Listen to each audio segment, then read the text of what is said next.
നമസ്കാരം. നമ്മുടെ സ്പോർട്സ് ചാനലിലേക്ക് ഒരിക്കൽ കൂടി സ്വാഗതം.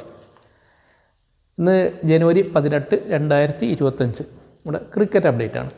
നമുക്കറിയാം, അടുത്ത ചാമ്പ്യൻസ് ലീഗിനും അതുപോലെ ഇംഗ്ലണ്ടുമായിട്ടുള്ള മത്സരങ്ങൾക്കുമുള്ള ഏകദിന ക്രിക്കറ്റ് ടീമിനെ ഇന്ന് പ്രഖ്യാപിച്ചു. അതോടൊപ്പം വിജയ് ഹസാരെ ട്രോഫിക്ക് വേണ്ടിയുള്ള നമ്മുടെ ദേശീയ ഏകദിന ക്രിക്കറ്റ് മത്സരവും ഇന്ന് സമാപിച്ചു. ഒരുപാട് വിവാദങ്ങളൊക്കെ സൃഷ്ടിച്ചുകൊണ്ടാണ് ഇന്ന് ഇന്ത്യൻ ദേശീയ ടീമിനെ തിരഞ്ഞെടുത്തിട്ടുള്ളത്. അപ്പോൾ ആദ്യം നമുക്ക് വിജയ് ഹസാരെ ട്രോഫിയെക്കുറിച്ച് പരിശോധിക്കാം. വിജയ് ഹസാരെ ട്രോഫിയിൽ ഇന്ന് കർണാടകയാണ് കിരീടം നേടിയത്. കർണാടക വിദർഭയെ പരാജയപ്പെടുത്തി. അപ്പോൾ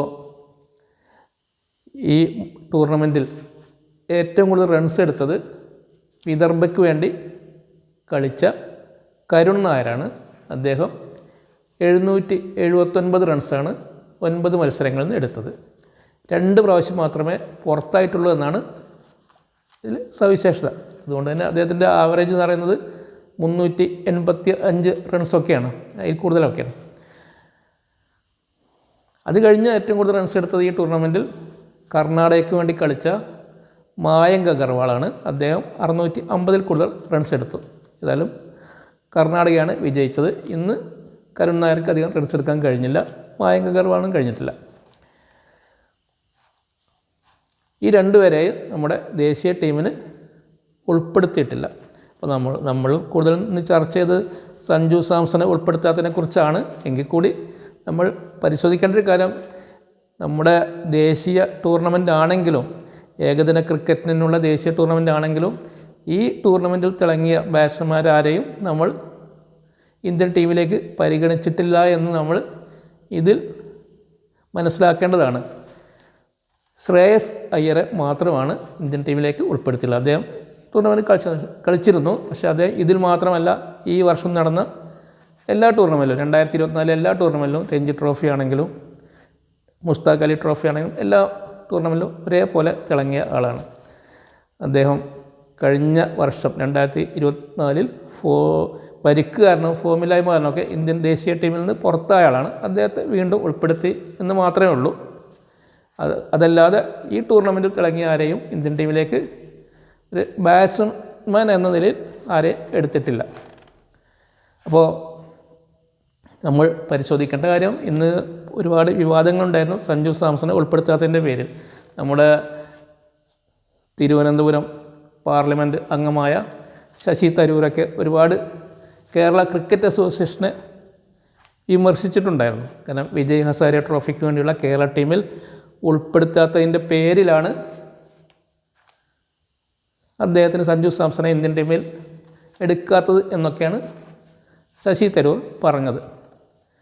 അപ്പോൾ നമുക്കറിയാം, ഈ ആദ്യമേ കേരള ക്രിക്കറ്റ് അസോസിയേഷൻ ഭാരവാഹിയായ JS ജോർജ് പറഞ്ഞിട്ടുണ്ടായിരുന്നു,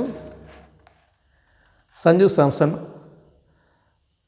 പങ്കെടുക്കുന്നില്ല, ഞാൻ വരുന്നില്ല എന്ന് മാത്രമല്ല ഒറ്റ മെസ്സേജ് മാത്രമാണ് അയച്ചത്, അതുകൊണ്ടാണ് അദ്ദേഹത്തെ ഉൾപ്പെടുത്തായിരുന്നു, അദ്ദേഹം കാരണമൊന്നും പറഞ്ഞിട്ടുണ്ടായിരുന്നില്ല എന്നൊക്കെ വിശദീകരണമൊക്കെ കേരള ക്രിക്കറ്റ് അസോസിയേഷൻ്റെ ഭാഗത്തുനിന്നുണ്ടായിരുന്നു.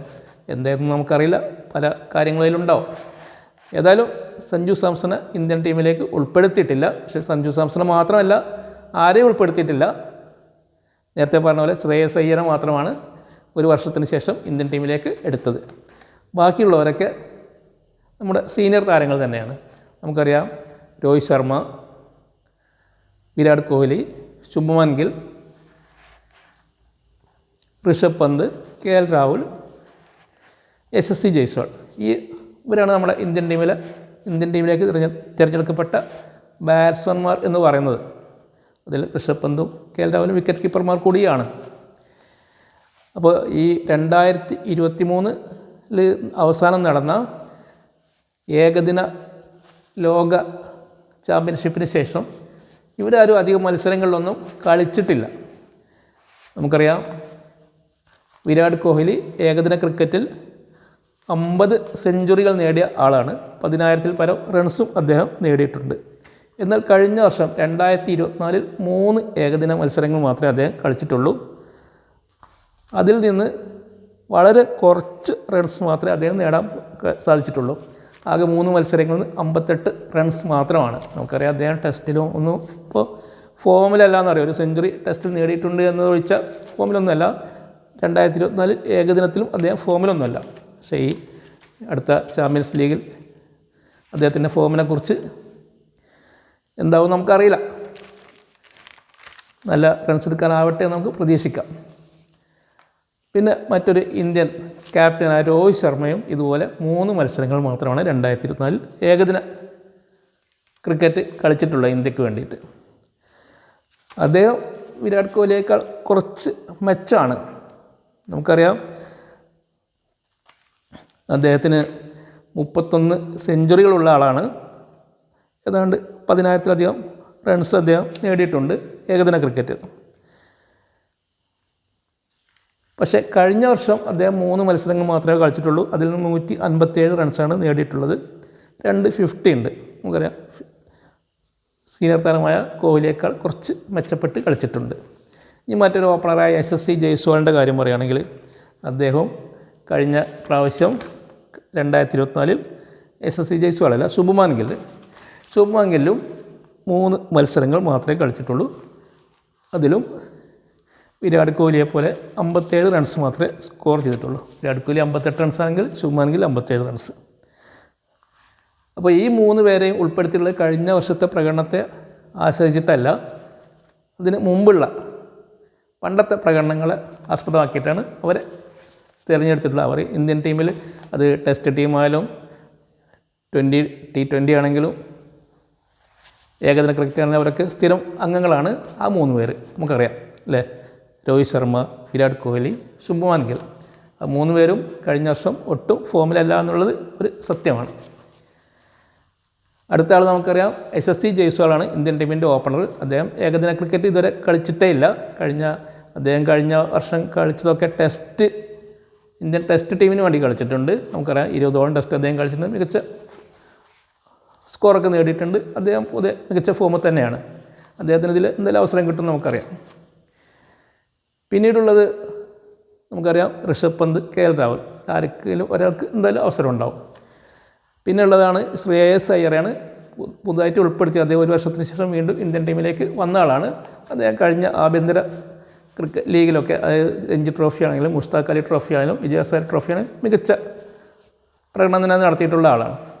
അതുകൊണ്ട് തന്നെ ഇന്ത്യൻ ബാറ്റിംഗ് ടീമിൽ പ്രത്യേകിച്ചൊരു മാറ്റമൊന്നും വരുത്തിയിട്ടില്ല. അതുകൊണ്ട് തന്നെ നമ്മുടെ T20 ടീമിന് വേണ്ടി മികച്ച പ്രകടനം നടത്തിയ സഞ്ജു സാംസണെയോ തിലക് വർമ്മയോ ഒന്നും ഇന്ത്യൻ ടീമിലേക്ക് എടുത്തിട്ടില്ല. മാത്രമല്ല നമ്മുടെ T20 1ാം റാങ്കുകാരനായിരുന്ന സൂര്യകുമാർ യാദവിനെ പോലും ഉൾപ്പെടുത്തിയിട്ടില്ല. അതുകൊണ്ട് തന്നെ അദ്ദേഹം സഞ്ജു സാംസൺ വിജയ് ഹസാരെ ട്രോഫിയിൽ പങ്കെടുത്തിരുന്നെങ്കിൽ കൂടി അദ്ദേഹത്തെ ഉൾപ്പെടുത്താൻ സാധ്യതയില്ല എന്നാണ് നമുക്കിതിൽ നിന്ന് മനസ്സിലാക്കാൻ സാധിക്കുന്നത്. ഇനി ബൗളിങ്ങിൻ്റെ കാര്യം പറയുകയാണെങ്കിൽ നമുക്കറിയാം അർഷദീപ് സിംഗിനെ മാത്രമാണ് പുതുതായിട്ട് ഉൾപ്പെടുത്തില്ല. അദ്ദേഹം ഈ വിജയ് ഹസാരെ ട്രോഫിയിലും മികച്ച പ്രകടനം നടത്തിയിട്ടുണ്ട്. ഏതാണ്ട് 10 മത്സരങ്ങളിൽ അദ്ദേഹം 20 വിക്കറ്റ് അദ്ദേഹം നേടിയിട്ടുണ്ട്. അദ്ദേഹം നമുക്കറിയാം ഈ T20 മത്സരങ്ങൾ അദ്ദേഹം 100ഓളം വിക്കറ്റുകൾ നേടിയിട്ടുള്ളതാണ്. ഇന്ത്യൻ ടെസ്റ്റ് ടീമിൽ അദ്ദേഹം ഇതുവരെ കളിച്ചിട്ടുമില്ല. അപ്പോൾ ഏതായാലും ഈ വിജയ് ഹസാരെ ട്രോഫിയിൽ നിന്ന് മികച്ച പ്രകടനം നടത്തിയതിൻ്റെ പേര് 2 പേരെ മാത്രമേ എടുത്തിട്ടുള്ളൂ. അത് ഒന്ന് ശ്രേയസ് അയ്യറും ഒന്ന് അർഷദീപ് സിംഗുമാണ്. മറ്റുള്ളവരൊക്കെ മുൻകാല പ്രകടനങ്ങളുടെ അടിസ്ഥാനത്തിലാണ് ഉൾപ്പെടുത്തിയിട്ടുള്ളത്. അതുകൊണ്ട് തന്നെ ഇന്ന് കണ്ട വിവാദങ്ങൾക്കൊന്നും വലിയ അർത്ഥമൊന്നുമില്ല. കാരണം ഇന്ത്യൻ ദേശീയ ടീമിൽ എപ്പോഴും ഒരു ടീം തന്നെയാണ്. ഏതായാലും അവരൊക്കെ മികച്ച പ്രകടനം നടത്തുമെന്ന് നമുക്ക് ആഗ്രഹിക്കാം. ഓക്കെ, താങ്ക് യു, നമസ്കാരം.